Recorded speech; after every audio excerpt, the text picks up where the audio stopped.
And you know, when we grew up, our parents never once, in our entire growing up, our parents never once took us camping. Do you know why? Because they loved us. That's why. They weren't going to make us sleep outside and eat with the bugs. We stayed in hotels when we went places.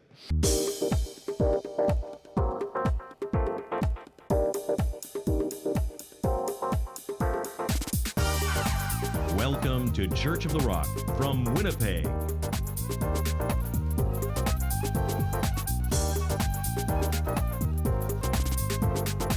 Stay tuned to this week's thought-provoking message from Pastor Mark Hughes.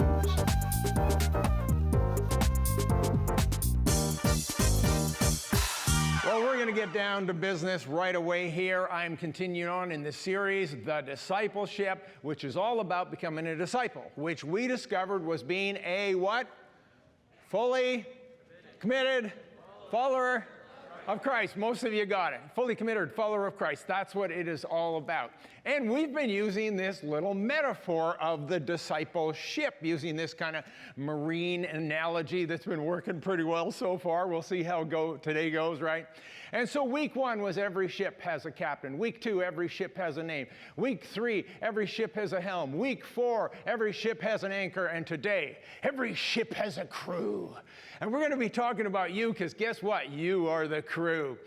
And so when it comes to a ship, I've been talking about the differences between boats and ships, and some of you are learning more about nautical terms than you ever thought you'd do in church.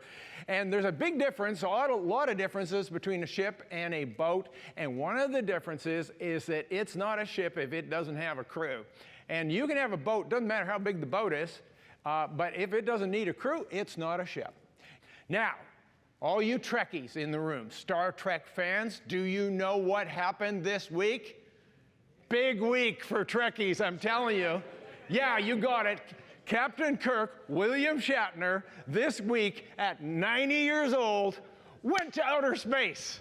True story, if you missed it, there he is, William Shatner, Canadian, 90 years old. Of course, the captain of the Starship Enterprise, and Jeff Bezos of Amazon, who owns Blue Origin, which is this space exploration company, invited him along on the ride. It was free of charge for William Shatner. It's about a $500,000 touch. They went 62,000 miles into space, turned around and came back 11 minutes later, back on Earth. And here's what I discovered. Even to this day, these spaceships don't have seat belts. Check this out. They're falling all over the place. Where are the seat belts? Just like the Enterprise. But here's what I don't want you to miss about this story, was that even though Captain Kirk went to space, even this time he took a crew with him. And there's a picture of the crew. Those people have a lot more money than he does, I suppose. And it was so cool. He came out. Anybody who watched it? Was I the only one that watched this? It was really neat. And he came out and he was actually brought to tears. It was like he had never been to space before. I'm thinking, for goodness sakes, man, you spent 5 years boldly going where no man has gone before. What are you so broken up about? Anyway, it was so cool. And the thing I love about the Starship Enterprise, and I've pointed this out before, was the fact that they had a crew. But what was interesting was really the dynamism between the crew members. Like I told you last week, not only were they multi-ethnic, they were multi-gender, but what was really intriguing about it was the conflicting personalities that all came together as part of this crew. You have the swashbuckling, seat-of-the-pants Captain Kirk. You've got the Vulcan who has no emotion, so everything is logical. You have the always cranky Mr. Scott down in the engine room, and the forever frustrated Dr. McCoy, right? Dang it, Jim, how should I know? I'm a doctor, not a mind reader. Every single episode he had one of those lines. And so today what we're going to look at is we're going to look at the fact that Jesus actually, job one, first thing he did, think about it, was put together a crew. Before he did any miracles, before he did any healing, before he preached any sermons, he went and put together a crew. Why did he need a crew? I'll tell you why. Because he was building a revolution. He wasn't just a rebel. See, if he was just a rebel, and he'd gone and done the things he did all by his lonesome, And he would have made a difference. He would have made an impact in his generation. But when they crucified him and when he died, it would have all ended right there. But the fact that he had a crew of disciples that he raised up, and this group of men were there after his death, they carried on the work that he began. And so what he did was he came and he started a revolution. And you know, it was interesting to me, I don't know if you ever thought about this, but why did he go to the Sea of Galilee to pick his disciples? Jesus was from Nazareth. Nazareth actually is not on the Sea of Galilee. It's up in the region of Galilee, but not on the sea. It's very dry, very arid if you ever go there. Why didn't he go and get a bunch of carpenters together, right? Why didn't he go get shepherds? There's lots of shepherds in the Bible doing stuff, right? Why didn't he get farmers? I'll tell you why. All of those people work alone for the most part. But he went to the Sea of Galilee because the one thing the fishermen did, even in those little tiny fishing boats, was they did it together as a crew. And if he's going to put together a crew, where are you going to go?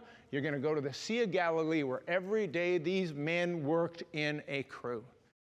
We're going to go look at a little story about Jesus and his crew. It's early on in the goings, and you know this story. But as we go through this story, I'm going to be asking you this question: why?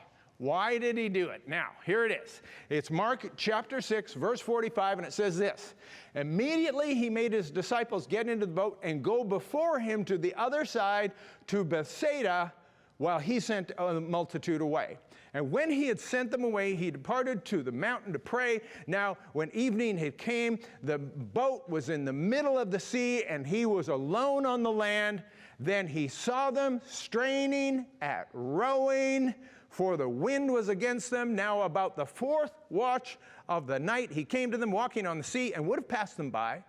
And when they saw him walking on the sea, they supposed it was a ghost and cried out, for they all saw him and were troubled. But immediately he talked with them and said to them, Be of good cheer, it is I, do not be afraid.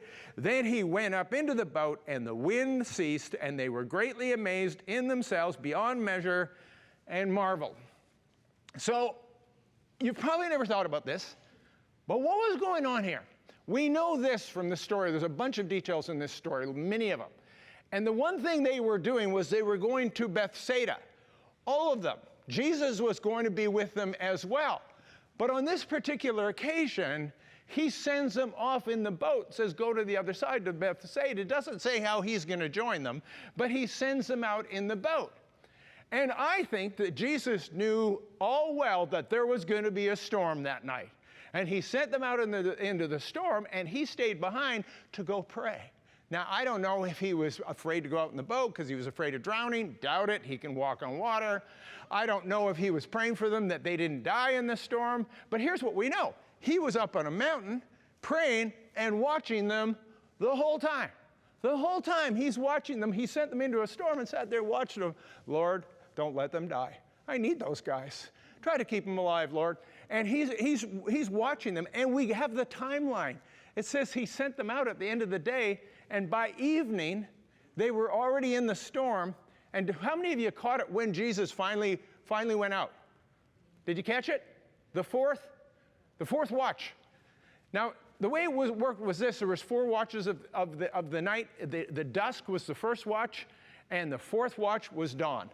And so that tells me those guys, don't miss this, they were out there straining and rowing and trying to get through that storm all night long. Pitch black, middle of a storm. Jesus is on the shore somehow or another. Maybe the moon was out. He could see them out there straining, and he just watched all night. 8, 10, 12 hours. Who knows how long. Finally, by morning, he walks out. Don't you think this is funny on some level? He walks out and walks right up to the boat across the water. How are you guys doing? Sorry I left you here all night straining. Here's the big question. Why did he leave them there all night straining? I'll tell you what I think he was doing. I think it was a training exercise. I think he was preparing his crew for what was coming. I think he sent them out as a crew into a storm all night long to strain and to survive and to fight for one another's life. He was preparing them for the fact that in ministry they were going to go out into the world and they were going to face together adversity every single day. And he was going to have to prepare them for what was coming. I think it was the training exercise before the real battle even began. And let me tell you something. There's no I in the word team, but there's 2 in the word idiot. Interesting thought, isn't there? All of these people that we think about in the New Testament all had a crew. John the Baptist actually had disciples. Go read the story. He had a crew. Jesus had a crew. Paul had a crew. Peter had a crew. They all worked in a crew. And I want to take a few minutes today and I want to sort of talk about the process of what happens when we are part of a crew, because there are kind of 3 things that happen in the process. And here they are. I'm going to throw it up on the screen. Every ship has a crew. 3 things that happen in a crew. Number 1 is the grating. Number 2 is the growing. And number 3 is the glowing. And the first thing that happens is this, is there is a grating process where you begin to aggravate one another. And one of the things that happens in any kind of relationship, of course, is that if there's any team, any group, any crew, you will find that if you thrust people together from diverse backgrounds, you will have aggravation. You will have things that grate on one another. And it's a very important process of you being able to work together. And if you've ever read Gary Smalley, how many of you know who Gary Smalley is, the relationship guy? He's the 5 love language, this guy, you know that? It's all about marriage and relationships. He says there's 5 love languages. I only know like 2 of them. But you know what I'm talking about. And he talks about how relationships grow. And he says every relationship, in order for it to really mature and progress, needs 3 phases. And the first phase is what he calls superficial. And then you go through the second phase, which he calls aggravation. And then there's the third phase called meaningful. In order to move from superficial to meaningful, you have to go through aggravation. And of course, he's a family guy and a marriage guy. And so he says the best way for you to aggravation in your family is camping. Camping has a miraculous way of creating an aggravating environment, because you know you go and you sleep in a tent, or you sleep outside and you're with the bugs and you're with the bears and you're with the dirt and you're sleeping in the mud and it rains and you get wet and you have to cook your food outside and you have to find somewhere to pee in the woods. And camping is completely bizarre to me. I've never really understood it. Why you would actually pay to go sleep outside seems really odd to me. On some level, that's got to be an insult to the homeless people. When we grew up, our parents never once, in our entire growing up, our parents never once took us camping. Do you know why? Because they loved us. That's why. They weren't going to make us sleep outside and eat with the bugs. We stayed in hotels when we went places. And I look at this story, and what did Jesus do? He took his disciples on a 3.5-year camping trip. First of all, he sent them out, onto the sea. That was basic training to see if they could survive that and work together as a crew. And then he takes them on a 3.5-year camping trip, and where they had nowhere to live. I mean, Jesus says the birds have nests and the foxes have holes. The Son of Man has nowhere to lay his head. You go read the story. These dudes were sleeping outside just about every night, peeing in the woods. Do you think there was any opportunity for aggravation there? You've read the story, have you not? I mean, how did that moment go when they were sitting around the campfire one night and John and James came by and they had a great idea? They said, what would you think if me and my brother sat on your right hand and your left hand when you come into your kingdom? How did the other 10 like that? The scripture specifically says, and the other 10 were indignant with the 2 brothers. Let me ask you another question. How do you think Simon the Zealot and Matthew the tax collector got along at first? Do you think those 2 would have had anything to do with each other? You know what a zealot is? A zealot, it was a Jewish man that was literally willing to fight to the death to remove and overthrow the Roman occupation of Israel. That's what he was willing to do. What was a tax collector? A Jewish man who was collecting taxes from his own people to give to the Romans who had occupied them. Do you think those 2 guys would have been best friends? They would have wanted to slit one another's throat at night. And Jesus thrusts them together and says, let's see how they make out. Let's put them in the boat and see how they do out there rowing for their life. How do you think these dudes would have liked Judas, for example? I think Judas was the black sheep. What do you think? Who remembers what his task was? He had a job on the team. What was it? He was the treasurer. He was holding the money. And what was he doing with that money? Stealing it, going down to Club Regent, gambling it all away. It's right out of Scripture. It's in the red. And And they wouldn't elect this guy. And so what's Jesus doing? He's allowing them, he's causing them to be part of an aggravational relationship in order for them to grow and to become everything that they are meant to be. And so I hate to break this news to you, but if you're actually going to grow in your relationships with other people, you're going to have to be willing to go through the grading process, the aggravation process, to get to the other side, which is the meaningful process. And it's exactly what Jesus put these guys through. Now, let me just tell you an interesting story from my past that you might find fascinating on some level. So we all probably have these relatives that we don't know very well. You see them once a year at some family gathering. I have a cousin named Ronnie. Ronnie is about 10 years older than me, so we were never really tight. Never been to his house. He'd never been to my house. Saw him once a year at the Christmas party, family Christmas party. And this is how it went every year. Hey, Ronnie. Hey, Mark. Merry Christmas. Merry Christmas. See you next year. And it was pretty much that superficial. It was so pathetic, you wouldn't believe. And that went on for year after year after year after year. And so then at some point in our family history, on my mom's side, there was this big decision to do a full-blown 5-alarm family reunion for everybody around the world to come together. And it was at Penticton, BC. It was in August of one particular year. And everybody was converging, and we were going to, are you ready for this? A campground. We were going camping together, the whole family, like a couple 100 people. So anyway, a bunch were leaving from Winnipeg, and they were leaving on Friday and Saturday, and they were driving out there, and some were flying out there. And I, of course, was speaking on Sunday morning, wasn't able to go. And my cousin Ronnie phones me up, and he says, I hear you're not going until Sunday. I can't leave till Sunday. Why don't you drive with me? I need somebody to drive with me. I thought, great, and then I'll come back with one of my brothers. So he picked me up after church on Sunday, and so it's, just after noon or something, and we got into his vehicle, and off we drove, and we just drove through the day, and we'd spent more time together in that one day than we had in our entire life before that. We were chatting and talking and getting to know each other and all these things. And then we actually arrived in Medicine Hat. It was about 1 in the morning. We were going to stop for the night. We get to Medicine Hat. We can't find a motel. It's middle of August, middle of the summer, no vacancy, no vacancy, no vacancy. We finally find this one motel with vacancy, biggest dump in Medicine Hat. How many of you know the one I'm talking about? I bet you some of you do. You've driven through there, you know which motel this is. So what I didn't know was they kind of rent it by the hour, if you know what I mean. And so anyway, we didn't care. We were going to go. We didn't care how dumpy it is. We were both dead tired. It's been a long day. So we were in a room. We go lie down in the room.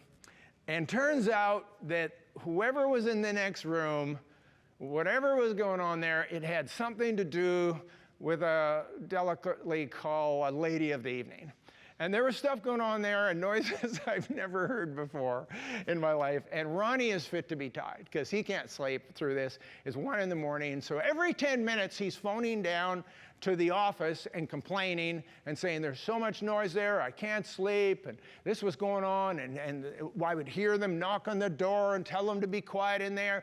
And 10 minutes later, Ronnie was phoning them again, and 10 minutes later, he'd go, Mark, are you awake? I am now. So he called every 10 minutes. He's calling on for 2 hours. 2 hours. And every 10 minutes, someone is banging on that door and yelling at him. Finally, 3 in the morning, the cops show up and kick them out because the manager had threatened them many, many times. They finally got kicked out. So 3 o'clock in the morning, it's finally peaceful. I go right to sleep. Then in the morning, Ronnie's shaking me. He says, Mark, wake up. It's 7:45. We got to go. Huh? 7:45. We got to go. We got to get on the road. So I wake up and I pull my clothes on. And I stumble into the car. I'm thinking, man, that was a short night. I'm so tired. And I get into the car. And he pulls out of the parking lot. We pull onto the number 1 highway. And I said, Ronnie, if it's 7:45 in the morning, why is it still dark out? And he looks at his watch. He goes, oh, man, I put my watch on upside down. It's 4:15. We had been asleep an hour. And he said, well, it's too late now. We're on the road. And I was thinking, Ronnie, I hate you. But the funny thing was, this experience became this shared moment between the two of us, and it took our friendship to a whole new level. And so now at the Christmas party, it's, hey, remember that motel in Medicine Hat? Oh, yeah, you remember? And we're telling this story like it was the best time we ever had. And that's what happens when we go through aggravation. We take our relationships to a new level. So that's the grading process. Probably every one of you has a story like that. And the second part of it that has to come after is the growing phase. And it's where we grow together once we have managed to get through the aggravation phase. Now, you're probably all familiar with the story that the two partners, the dynamic duo in the book of Acts were Paul and Barnabas. And Paul and Barnabas were on this journey together, this trip together, and they would pull together these teams, these crews, and they would go and do mission work, and there was always many of them there. It wasn't just the two of them. You go read the story. It was always in the plural. And so in Acts chapter 13, they go on this missionary journey, and they bring a young man by the name of John Mark. Now, John Mark turns out to be a little bit of a mama's boy. Do you remember this story? And he gets homesick in the middle of their missionary journey and leaves and goes home to mommy. Well, Paul's pretty ticked about this. He's not very impressed with John Mark. So fast forward, you're in Acts chapter 15. They're going on their next missionary trip together, and Barnabas suggests they take John Mark with them. What did Paul think of that? Paul's having no part of it. And they got in this big argument. He's saying, I'm not bringing this mama's boy. No way, no how. And they have this argument, and it said it was no small contention. And it was this huge level of strife between these two men, to the point where they decided to agree to disagree, and they split up. And Paul went off one direction with Silas and a bunch of others, and Barnabas went off with John Mark and a bunch of others. And I know people look at that story, and theologians write about it, and they try to figure out who was wrong. My question for you is, which one of those men was wrong, and which one was right? And the answer was probably neither. Paul was task-oriented, and he wasn't going to have anchor boy John Mark along with him. And Barnabas was relational. He was the son of encouragement, and he was always going to put people before the task. And so they just had a different perspective, and they split amongst this. But here's what is so intriguing about this story. Go read 2 Timothy chapter 4, verse 11, where Paul is writing to Timothy and says, bring John Mark with you, for he is useful to our work in the kingdom. What had happened? Barnabas had succeeded with John Mark, and this young man grew into everything he had meant to be because somebody was committed to him. Why did Jesus pick 12 disciples? People always have sort of these, theological highfalutin answers, and they say, wow, he picked 12 disciples because there's 12 tribes of Israel. To which I'd say, like, so what? How's that important? But I think there's a more practical reason. I think there is something about that size of a group that produces the kind of peer mentorship or peer growth that is necessary for us to spiritually mature. So when I first went into the pastorate some years ago, I was all alone on staff. I had no staff, had no crew, I had no people. I had lots of friends, always had lots of friends, but I had no friends in ministry. Do you know I did not have one single pastor friend that I would have considered an actual friend that was doing the same thing as I was. And so even though I had people in my life, I didn't have a peer group. I didn't have a peer cohort group of people that were doing the same thing as me. And I remember sitting in my office one day, a little church on Grant Avenue, a little building, and somebody came up to my office window in the back lane and started rapping on the window. And I looked out there, I thought, who is this lunatic? Why is he banging on my window? What does he want? Is he a homeless guy? And so I went to the door and met him. Turned out his name was Pastor Ron McLean from Gateway Church. A bunch of you know who he is. And he said, I live just down the street from here, and saw this church, and that had moved into this building, and I just felt like the Lord told me to come and meet you. And he took me out for lunch, and we became fast friends, actually. Almost instantly, we became friends. He was my first pastor friend. And then he told me that he had a group of pastors that he prayed with every Monday morning. He called them the Holy Huddle. And they gathered together. And so I went and joined them one Monday morning. There was about 4 or 5 of them. And we prayed together. And we did that every Monday for years and years and years. And that 4 to 5 grew to 8 to 10 to 12 to 15. And then it kind of outgrew the space. And it became what's known today as the Pastors and Leaders Prayer Network in Winnipeg. It's about 150 people. But what I did was I kept on meeting with a smaller group, a smaller cohort of pastors, about 8 to 10 people. We've traveled the world. We've been on missions trips together. We've been to conferences together. We've got together as families. We've done all kinds of things together. Our life grew together. There's been 3 or 4 leaders within that I had been part of for 30 of those years. And if I look back at my life, whatever, small level of success I may have had, when I look back as an individual, I know I have grown more because of that cohort group than pretty much anything else I could have possibly ever have done on my own. I would not be, and you might not think I'm much to begin with, I get that, but I would not be who I am today if it weren't for the friends that I kept and the people that I worked with along the way. Are you following this? Nobody has been called to do life on your own. Nobody succeeds alone. We are all called to be part of a crew. So here's my simple advice to you on this. The first thing is this. If you are not part of a small group, if you're not part of a peer group, a cohort group, you need to find a group. You need to look around and say, where could I be part of something? And it's super easy in this church because we have a million groups going on, doing a million different things. And I'm not saying, do you have friends doing this or that or whatever? I'm saying, do you have a group of people that you're doing life together and you're doing a spiritual journey together and teaching and learning and growing together? Because you will grow more in that peer group than any other way you can. Way more than coming to church on Sunday. It's the truth. Second thing is this. If you are a young person or a new Christian, here's my advice to you. You need to go find a mentor, someone to disciple you. And you need to just put your antenna up, find someone who's older, more mature, someone you respect, someone you maybe know a little bit, and go ask that person and say, would you take me on? Would you mentor me? Would you disciple me? You say, well, that's kind of weird. Really? You have personal trainers, you have life coaches. Why wouldn't you have a spiritual mentor that would help you grow and mature? That's what Scripture is all about, right? We see it all the way through. And the other side of the coin is this. If you're one of these mature people, older people, why aren't you looking around? If you're not discipling someone, my question for you is why not? And people say, well, yeah, I don't have much to offer. Are you kidding me? You've been sitting in the church for 100 years. You need to start giving some of that out to somebody else. Don't tell me you don't have anything to offer. You've got young people and new Christians that are just dying for someone to mentor them and to help them into the next phase of life.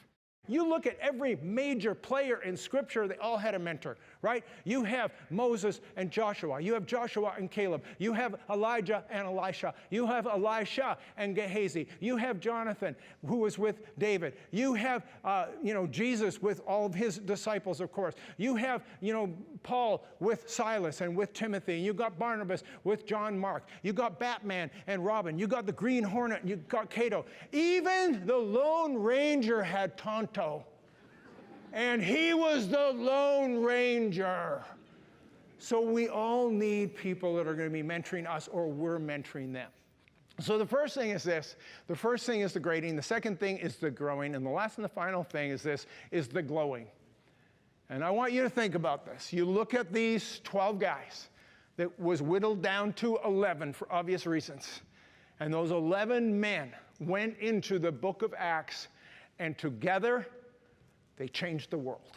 They changed the world. Was there any way these 11 men from Galilee would change the world under normal circumstances? Absolutely not. But God, by his divine design, thrust them together into a peer relationship, and they went into the book of Acts. We see 3,000 people saved on the first day, 5,000 people saved a few days later, and we discover this, that somewhere out of those 600,000 people in the city of Jerusalem in the first century, they figure maybe as upward of 10% of them had come to Christ and been part of the church. And the same thing can be true in your life. Every one of you has so much more potential than you will ever know, and that greatest potential will come out of you when you become part of a crew. Because that's how you really grow. You get through the grating, you get through the growing, you get into the glowing, become part of a crew, because every ship has a crew. Let's stand together.